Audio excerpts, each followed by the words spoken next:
Aloha guys, pleasure to be on JRTV. I want to share a few viewpoints here.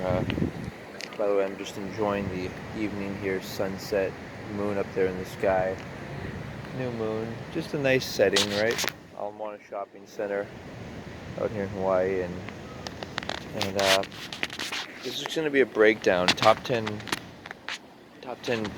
ways to transcend corruption in politics and in countries, and address certain issues like uh, dealing with related to laws, and also people's behavioral patterns that I think are causes for actual corruption and, shall we say, general lack of truth.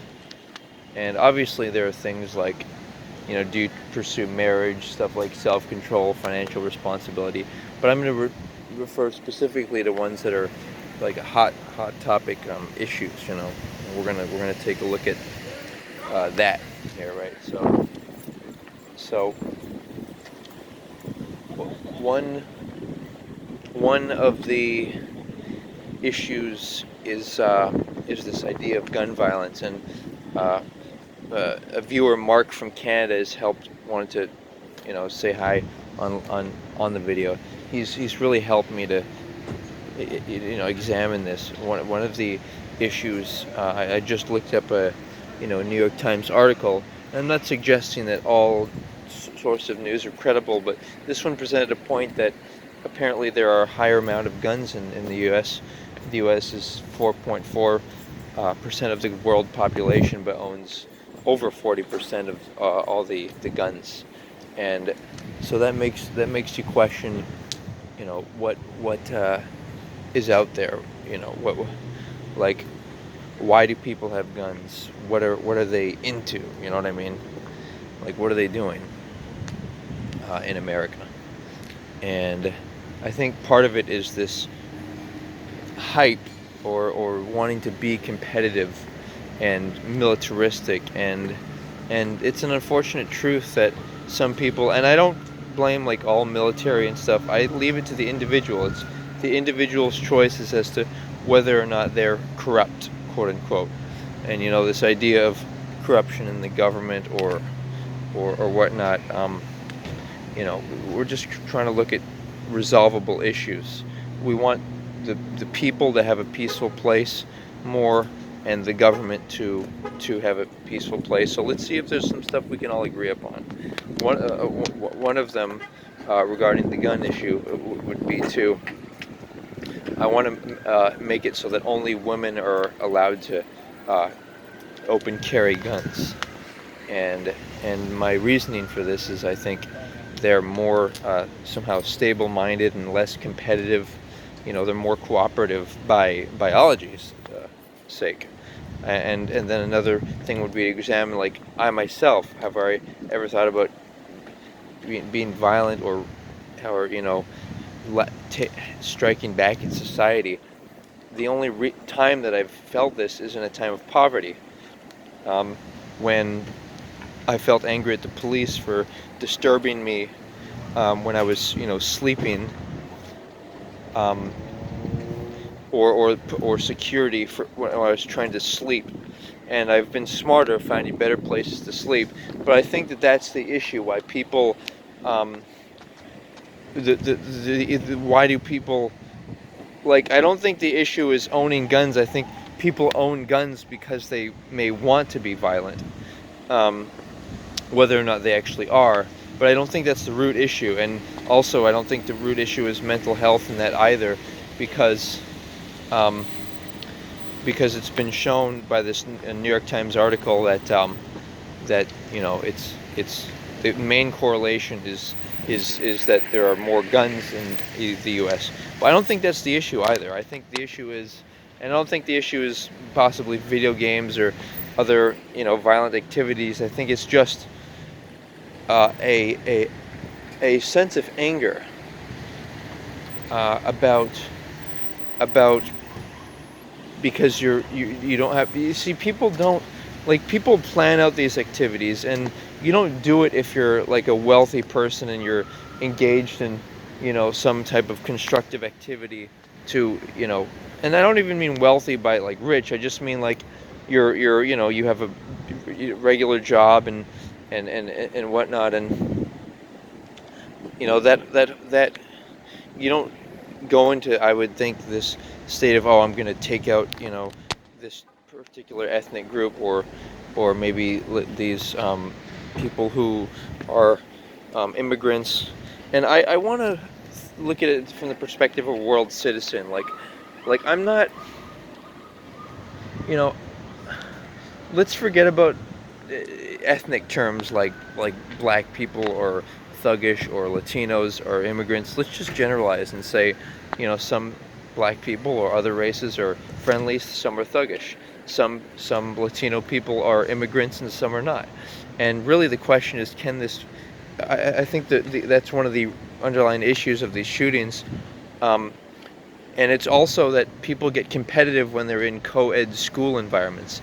Again, I'm talking about issues we can more readily resolve instead of trying to figure out, you know, the more complicated issues of it. Stuff we can easily do. We could easily have separate schools for boys and girls, men and women. At least at a younger age when you're really, and you don't want to be distracted from learning anyway. And is there learning going on there, or is it certain things like miscellaneous information, which leads me to my second concept of the stuff that I think is miscellaneous and unnecessary, like this NASA organization, or saving the endangered animals, especially the ones that are predatory. Why would we want those around, like sharks and wolves? But that's besides the point. The point being that these government dollars are allocated when we need dollars to figure out our problems, and we could close the border down and only let people out and not let them back in, because we got to resolve the internal affairs, of what's going on here, and figure out other ways to move around, because as we know, the military is fueled by people wanting everyone wanting a car instead of using trains and more efficient ways of moving around. Obviously, we'll need some trucks to move stuff around, but I'm talking about personal, and I think cars are fun, but I think maybe people could rent cars or use them less frequently, if they want to like rent a fancy car to drive around, have a fun time, whatever. You know what I mean? The point being that it's a problem because the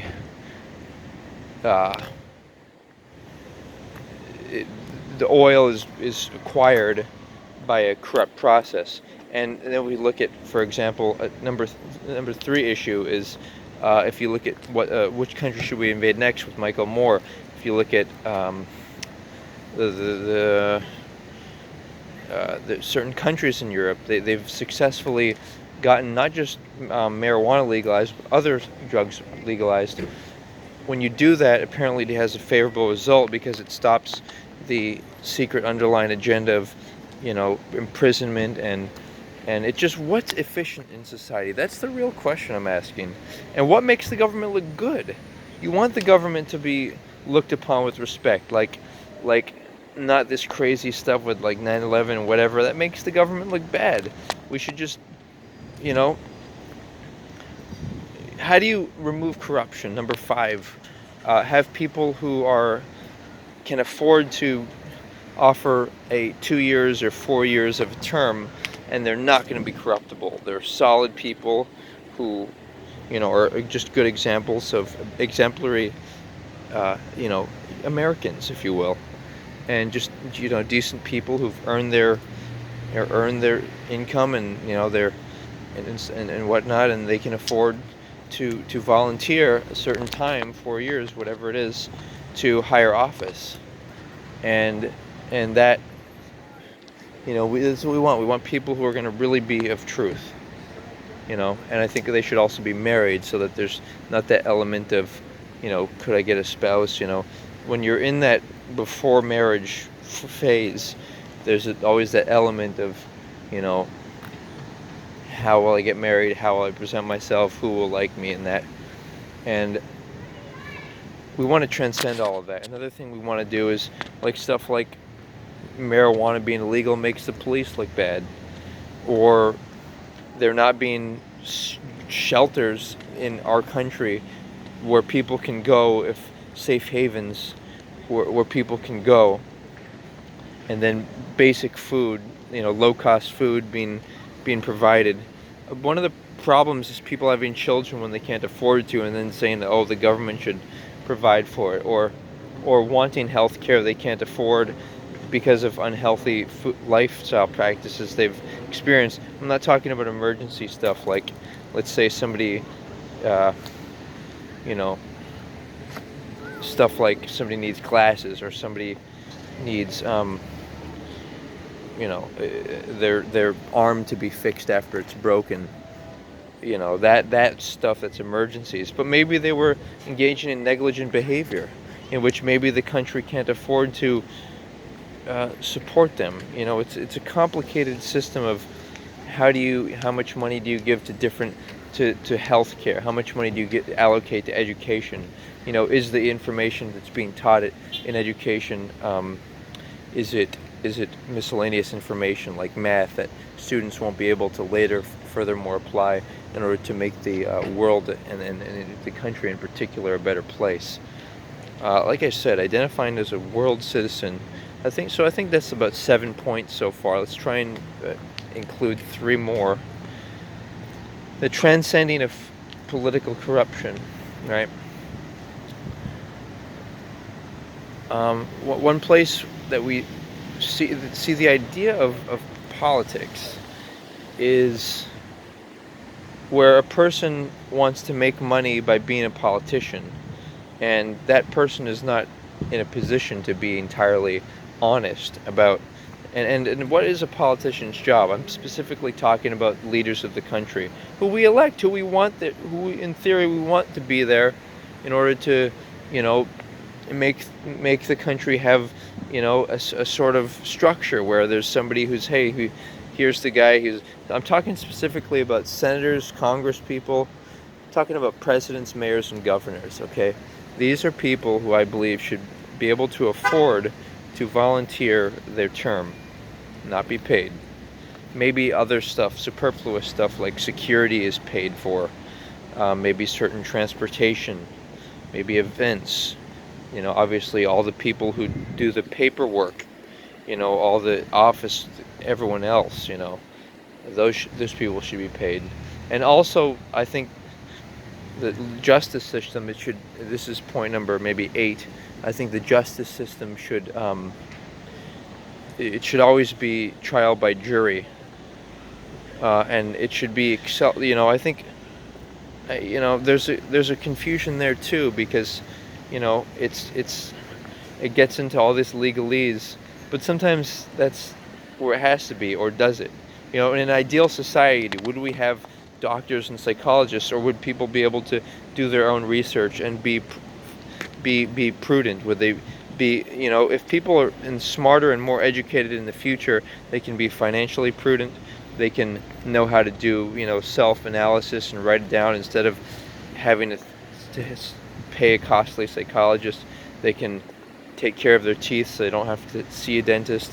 There's certain, I go into stuff like that, and of obviously fluoride being a neurotoxin, something to avoid.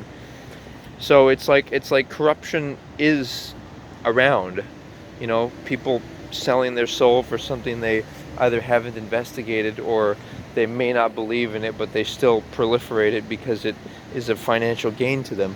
But that of course brings up the ultimate question of what is work and what is money. What is meaningful to society? I'll tell you what is, and it's only possible if you have you have to meet your basic needs, even if it's semi-corrupt or semi-insincere the work you do. And in turn people have to meet the basic needs of their family, which is complicated. We need to get together as a society, as a world, and label each other as such, as we're world citizens. We live on the earth, and less identifying with, oh, I live in this country, oh, I'm this ethnic background, because that's what separates. Oh, I'm a Republican, Democrat, that separates. What brings people together is I'm an intelligent, competent person, and I'm willing to respect your rights, like people's rights to whether they can get an abortion or not, like people's rights to, what they can do without hurting other people, what they can do in, um, you know, um, just a lot of ideas, right? Let's see if there's any others as far as transcending corruption. Um, Sometimes it's just having a lower cost of living. Like, it allows you to, but that doesn't really, the idea of corruption is that you do things for money that you wouldn't otherwise do, because you want certain things with that money. And the idea is to, like, well, look at the prison system. Is it efficient? Is it efficient to house these prisoners, private prisons? It's like, how do you properly punish somebody? I don't think it should be about punishment. I think it should be about, this person can maybe stay in prison for a certain amount of time, like not that long, like maybe 2 months, 3 months, 4 months for rehabilitation. And if they don't meet the expectations of it, of a society that, they can be socially acclimated and psychologically stable, and they won't be a repeat offender, then they can be released. But if not, maybe they can be humanely executed because they're a burden.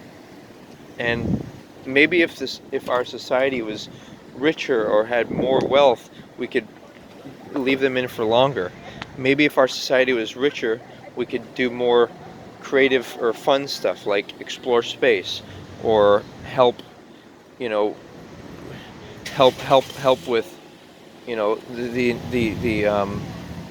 just whatever. People could do more, more fun stuff. But right now we have issues on the table, and, we have to.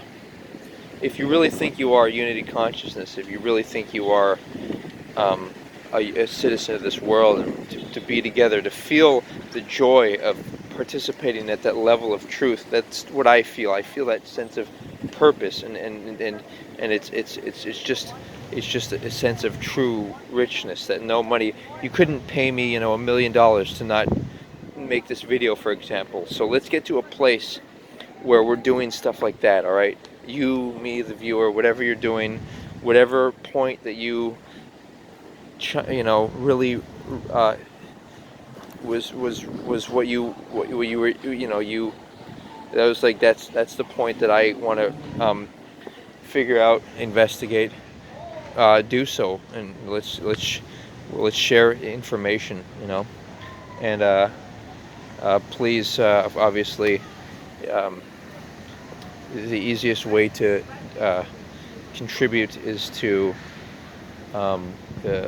like, or even better, if you think you have another point that would help transcend corruption and the way society is structured, then you can, you could post a comment too. Thank you, and aloha.